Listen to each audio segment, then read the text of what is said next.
ভাবছেন মিডল ইস্টের যুদ্ধ এখানেই থেমে যাবে, সব শান্ত হয়ে যাবে? যদি এমনটা ভেবে থাকেন তবে আপনি সম্পূর্ণ ভুল। মধ্যপ্রাচ্যের এই বারুদের স্তূপে এবার সরাসরি আগুন ঢেলে দিল এমন এক দেশ যার কথা কেউ কল্পনাও করেনি। হ্যাঁ, ঠিকই শুনছেন, সৌদি আরব। যারা এতদিন অনেক টাকার অস্ত্র কিনেছে তারা এবার সরাসরি আমেরিকার সাথে হাত মিলিয়ে যুদ্ধক্ষেত্রে নেমে পড়েছে। কোথায়? ইরাকে। আর তাদের টার্গেট ইরানের রেভলিউশনারি গার্ড। আপনি কি বুঝতে পারছেন এই একটা সিদ্ধান্ত পুরো বিশ্বের মানচিত্রকে কতটা বদলে দিতে পারে? আজকের ভিডিওতে আমরা বিশ্লেষণ করব কেন সৌদি আরব হঠাৎ এই যুদ্ধে ঝাঁপিয়ে পড়ল এবং এর পরিণাম কতটা ভয়ঙ্কর হতে চলেছে। নমস্কার বন্ধুরা, আপনাদেরকে স্বাগত।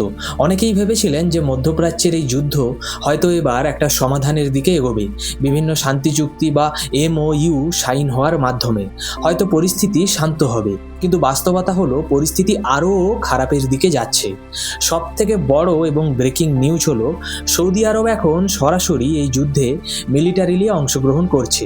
আমেরিকান মিডিয়াতে এই খবরটি এখন রেড অ্যালার্ট হিসেবে ব্রডকাস্ট হচ্ছে।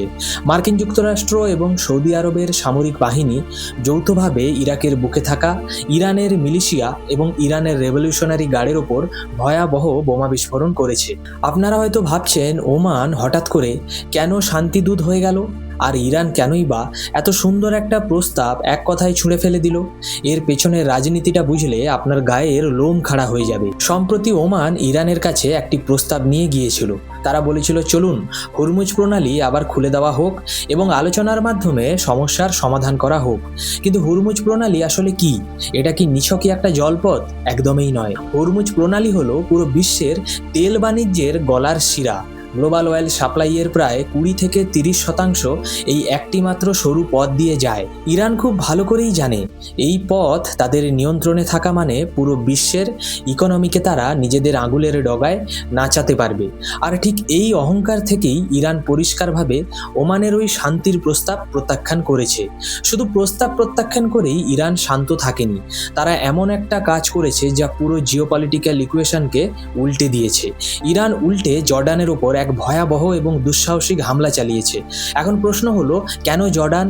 জর্ডান হলো মধ্যপ্রাচ্যে আমেরিকার অন্যতম বড় এবং বিশ্বস্ত মিত্র। আপনারা হয়তো জানেন জর্ডানের বুকেই রয়েছে আমেরিকার বেশ কয়েকটি অত্যন্ত গুরুত্বপূর্ণ এবং সুরক্ষিত মিলিটারি বেস, যেমন টাওয়ার 22, যা আমেরিকার ডিফেন্স স্ট্র্যাটেজির অন্যতম স্তম্ভ।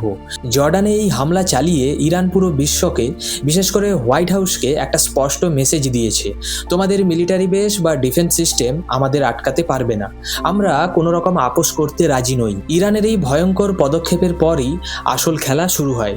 জর্ডানে হামলা হওয়া মাত্রই রিয়াদে বসে থাকা সৌদি আরবের ক্রাউন প্রিন্স বুঝতে পারেন জল অনেক দূর গড়িয়েছে।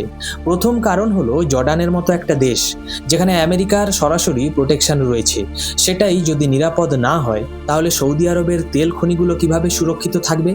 দ্বিতীয় কারণ হলো ইরান যদি আজ জর্ডানকে টার্গেট করতে পারে তবে কাল তাদের মিসাইলের মুখ রিয়াদ বা জেদ্দার দিকে ঘুরতে 1 সেকেন্ডও সময় লাগবে না। আর ঠিক এই জায়গাতেই সৌদি আরব উপলব্ধি করেছে যে শুধু কোটি কোটি টাকা দিয়ে প্যাট্রিয়ট মিসাইল বা ফাইটার জেট কিনে গুদামে সাজিয়ে রাখার দিন শেষ।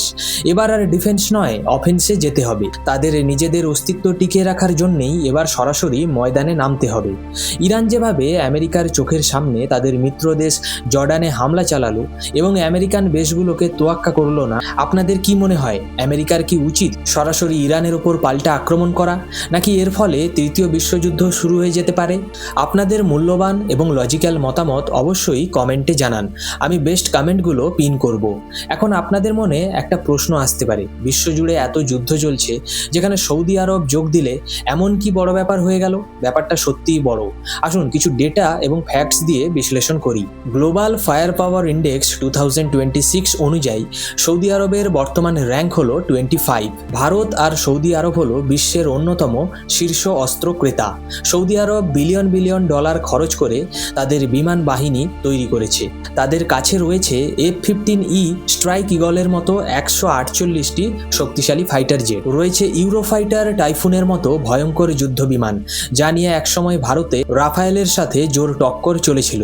বর্তমানে সৌদি আরবের কাছে 900রও বেশি অ্যাক্টিভ এয়ারক্রাফট রয়েছে। কিন্তু এত অস্ত্র থাকা সত্ত্বেও কি সৌদি আরব সত্যিই শক্তিশালী? এখানে আসে আসল টুইস্ট। আমেরিকার বিভিন্ন থিঙ্ক ট্যাঙ্ক সৌদি আরবের সামরিক বাহিনীর চরম মজাক উড়িয়েছে। কেন? কারণ ইয়েমেনে থাকা ইহুদি বিদ্রোহীরা বছরের পর বছর ধরে সৌদি আরবের তেল খনিগুলোতে হামলা চালিয়ে আসছে। কিন্তু এত অত্যাধুনিক অস্ত্র থাকা সত্ত্বেও সৌদি আরব একা তাদের সামলাতে পারেনি। যে দেশ নিজের পাশের দেশের বিদ্রোহীদের সামলাতে পারে না, সেই দেশ আজ আমেরিকার হাত ধরে ইরাকে গিয়ে বোমাবর্ষণ করছে। এটা কি তাদের নতুন কোনো স্ট্র্যাটেজি, নাকি নিছকই আমেরিকার উপর নির্ভরতা? এবার আসি এমন একটা পয়েন্টে যা নিয়ে গ্লোবাল মিডিয়াতে রীতিমতো তোলপাড় চলছে। আপনারা সবাই জানেন, যখনই পাকিস্তানের পকেট ফাঁকা হয়ে যায়, তারা বাটি হাতে কোথায় ছুটে যায়? ঠিক ধরেছেন, সৌদি আরবের কাছে। বছরের পর বছর ধরে সৌদি আরব পাকিস্তানকে বিলিয়ন বিলিয়ন ডলারের ঋণ আর সস্তায় তেল দিয়ে বাঁচিয়ে রেখেছে। কিন্তু এর বদলে পাকিস্তান কি দেয়? অলিখিত চুক্তিটা খুব সিম্পল ছিল, সৌদির টাকা আর পাকিস্তানের সামরিক পাহারা। কাগজে কলমে চুক্তি, কিন্তু ময়দানে জিরো। কিছুদিন আগেই সৌদি আরব এবং পাকিস্তানের মধ্যে একটি বড়সড় মিলিটারি ডিফেন্স প্যাক্ট বা সামরিক প্রতিরক্ষা চুক্তি সই হয়েছে। সৌদি আরব ভেবেছিল এই চুক্তির পর অন্তত তাদের ব্যাকআপ হিসেবে একটা বড় সৈন্যবাহিনী প্রস্তুত থাকবে। কিন্তু বাস্তবতা কি? জিরো। গ্রাউন্ড লেভেলে যুদ্ধক্ষেত্রে পাকিস্তানের তরফ থেকে কোনো রকম অ্যাকশন বা ইন্টারভেনশন এখনো পর্যন্ত দেখা যায়নি। একটু ভেবে দেখুন, ইয়েমেনে বসে থাকা ইহুতি বিদ্রোহীরা, যাদের সরাসরি মদদ দিচ্ছে ইরান, ক্রমাগত সৌদি আরবের প্রাণভোমরা তাদের অয়েল ফিল্ড বা তৈলখনি এবং মালবাহী জাহাজগুলোর ওপর ড্রোন আর মিসাইল দিয়ে হামলা চালাচ্ছে। সৌদি আরবের মতো এত অত্যাধুনিক ডিফেন্স সিস্টেম থাকা সত্ত্বেও তারাও নাজেহাল। তাদের অর্থনীতি হুমকির মুখে। ঠিক এই বিপদের সময় যখন সৌদি আরবের সব থেকে বেশি সাহায্যের প্রয়োজন, তখন তাদের সব থেকে কাছের বন্ধু পাকিস্তান কোথায়? তারা পুরোপুরি নীরব। কিন্তু পাকিস্তান কেন ময়দানে নামছে না? এর পেছনের আসল খেলাটা কি? বিশ্লেষণ করলে এর পেছনে তিনটি মারাত্মক কারণ উঠে আসে। প্রথমটি হলো ইরানের ভয়। পাকিস্তান খুব ভালো করেই জানে ইহুতিদের বিরুদ্ধে সেনা পাঠানোর অর্থ হলো সরাসরি ইরানের গায়ে হাত দেওয়া। আর ইরানের সাথে পাকিস্তানের বিশাল সীমান্ত রয়েছে। পাকিস্তান যদি সৌদিকে বাঁচাতে যায়, তবে ইরান যে কোনো মুহূর্তে পাকিস্তানের বেলুচিস্তান সীমান্তে আগুন জ্বালিয়ে দিতে পারে। দ্বিতীয় কারণ হলো নিজেদের ঘরে আগুন। পাকিস্তানের নিজেদের দেশের ভেতরেই এখন গৃহযুদ্ধের মতো অবস্থা। তাদের ইকোনমি ধ্বংসের মুখে, রাজনৈতিক চরম অস্থিরতা চলছে।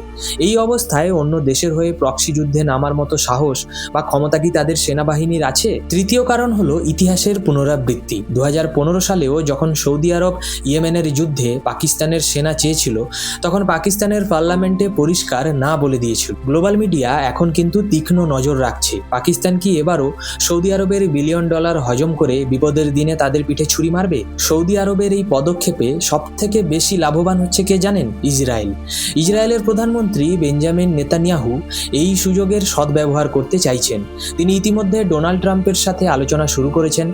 নেতানিয়াহুর ন্যারেটিভ খুব পরিষ্কার। তিনি ট্রাম্পকে বোঝাচ্ছেন যে, দেখুন, ইরান শুধু আমাদের নয়, তারা সৌদি আরব, জর্ডান, কুয়েত, বাহরিন এবং ইউএইর ওপরেও হামলা চালাচ্ছে। নেতানিয়াহু আসলে চাইছেন ট্রাম্পের ওপর চাপ সৃষ্টি করতে, যাতে আমেরিকা এক ধাক্কায় ইরানের সমস্ত সিভিলিয়ান ইনফ্রাস্ট্রাকচার, যেমন ব্রিজ, বিদ্যুৎ পরিষেবা ধ্বংস করে দেয়। কারণ সৌদি আরব যদি ইরানের পাল্টা হামলার শিকার হয়, তবে তাদের একার পক্ষে তা সামলানো প্রায় অসম্ভব হয়ে পড়বে। আগামী দিনগুলো সৌদি আরবের ক্রাউন প্রিন্স মোহাম্মদ বিন সালমান এর জন্য এক বিশাল অগ্নি পরীক্ষা হতে চলেছে।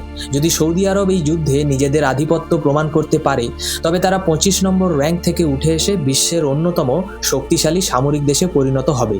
আর যদি তারা ইরানের পাল্টা মিসাইল হামলা এবং ইহুতি বিদ্রোহীদের আক্রমণ সামলাতে ব্যর্থ হয়, তবে তাদের র্যাঙ্ক উত্তর কোরিয়ার থেকেও নিচে নেমে যেতে পারে। পুরো বিশ্ব এখন তাকিয়ে আছে মধ্যপ্রাচ্যের এই নতুন সমীকরণের দিকে। হয়তো খুব শীঘ্রই আমরা দেখতে পাবো ইউনাইটেড আরব এমিরেটস ও তাদের ফাইটার জেট নিয়ে এই যুদ্ধে ঝাঁপিয়ে পড়েছে। যাওয়ার আগে আপনাদের জন্য একটা খুব ইন্টারেস্টিং প্রশ্ন রেখে যাচ্ছি, যার উত্তর ভিডিওর সাথে ওতপ্রোতভাবে জড়িত। ভারতের যেমন 28টি রাজ্য রয়েছে, ঠিক তেমনি সৌদি আরবের কতগুলো প্রদেশ বা প্রভিন্যান্স রয়েছে জানেন? আপনাদের অপশানগুলো হলো 20, 12, 13 নাকি 15। সঠিক উত্তরটি কমেন্ট সেকশনে জানান। যারা সঠিক উত্তর দেবেন, আমি তাদের কমেন্ট সেকশনে হার্ট রিয়াক্ট করে দেব, যাতে বাকিরা সঠিক উত্তরটি জানতে পারেন। ভিডিওটি ইনফরমেটিভ মনে হলে অবশ্যই লাইক করবেন এবং বন্ধুদের সাথে শেয়ার করে চ্যানেলটিকে সাবস্ক্রাইব করতে ভুলবেন না। দেখা হচ্ছে আগামী ভিডিওতে নতুন কোনো চাঞ্চল্যকর আপডেট নিয়ে। জয় হিন্দ, বন্দে মাতরম।